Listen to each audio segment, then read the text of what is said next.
Okay, so I was downright wrong in my previous Vampire Survivors video. My math was wrong, and my conclusions were wrong. My wife was yelling at me to stop being a bum. The kids were crying in the background. My house was being foreclosed upon, and for that I apologize. I'm not trying to make excuses, I'm simply saying that I need to do better by my fans and critics alike, and really research what it is that I bring to the table before I go around trying to make jokes. That being said, I've sent the wife and kids packing, and have begun life anew under the pseudonym Juice E Juice. Now, let's get back to the only business that matters, Vampire Survivors. I will leave my previous video up as a testament to my sins, and also because there's no such thing as bad press. It's not my finest work, but that's okay. So one of the things I wanted to address in the previous video was the bad damage per second math. Ultimately, what I'm going to hopefully address here will show that it doesn't technically matter. Well, hopefully not in any serious capacity at least.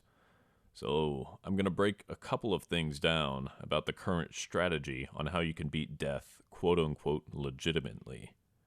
I'll be referencing a video that I will have linked in the video description below.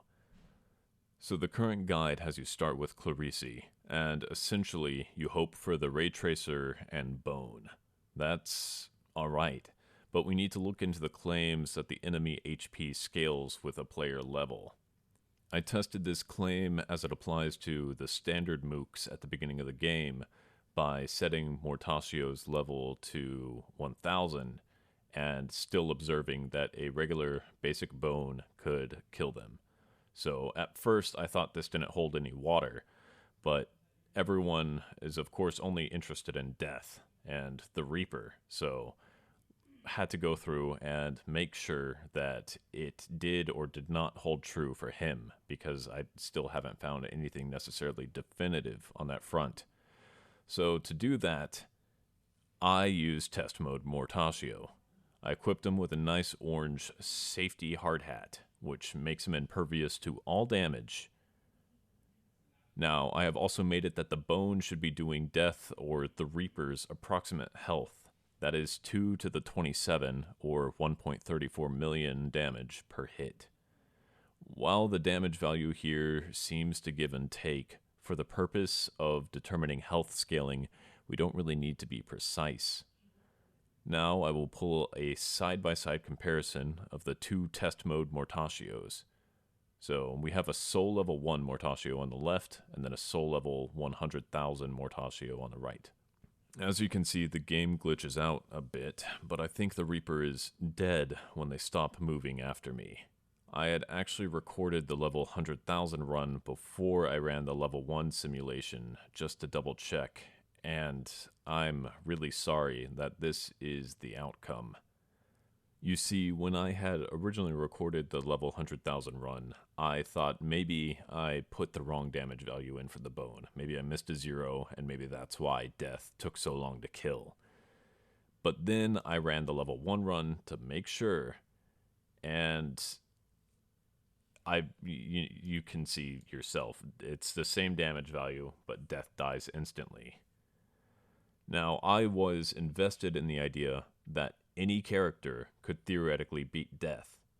If the Reaper's level didn't scale with the player level, or they didn't spawn in multiple instances every minute, then I would say that the game has done its job at being a well-balanced game with play methods that players can choose depending on how they like to roll.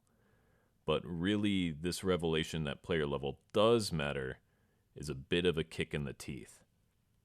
It means that there is technically a correct way to play and an incorrect way to play. In this case, I'm going to say correct means that you get to beat the game in its entirety and beat the final boss. Now, by merit of this being a large-scale, big-number spectacle walking simulator, I can't really be too upset at there being character or build discrepancies. Right off the bat, there are certain items that are just better than others for the types of enemies that get thrown your way. It's almost always better to max out a few weapons first than it is to diversify and then build up. but I would still argue that a lot of builds and characters are technically viable for the first 30 minutes of any run. I'm not even upset about the idea that you might need a single specific item to help you kill the Reaper. For instance, in the old Castlevania games, some use items were better for different bosses. Holy water would stun the Reaper to death, and you could call it GG easy. However, in the case of killing death and vampire survivors, the quote-unquote best solution is to pick a single character, pray for good RNG, and go AFK in a corner until death arrives. So I want you to ask yourself this question. If beating an impossible opponent is only possible with what essentially boils down to good RNG and an exploit of one or two of the weapons on a single character out of 12, what's the point in pretending it's any better than messing around with easily accessible game files? I'd argue that the two are kind of in the same wheelhouse. If they truly wanted to make this a challenge, in the traditional sense of the word, they could make the Reaper a single enemy, not spawn in multiple instances of it every minute, and allow players to kite and skillfully apply the clock pendant freeze, using the laurel to pick up any slack if they miss a freeze and death hops on them. And you just keep on going for, a unknown amount of time. I get it. I like to do things simply to say I've done it. I can see the pride in saying, oh yeah, I just fought the Reaper and killed him without editing game files. Like, if I had to kite death perfectly for an hour with Holy Vespers slapping those old bones in the face, I would do it. But as it stands, this is less of a challenge to do to say you've done it, and more of an exercise and a waste of time.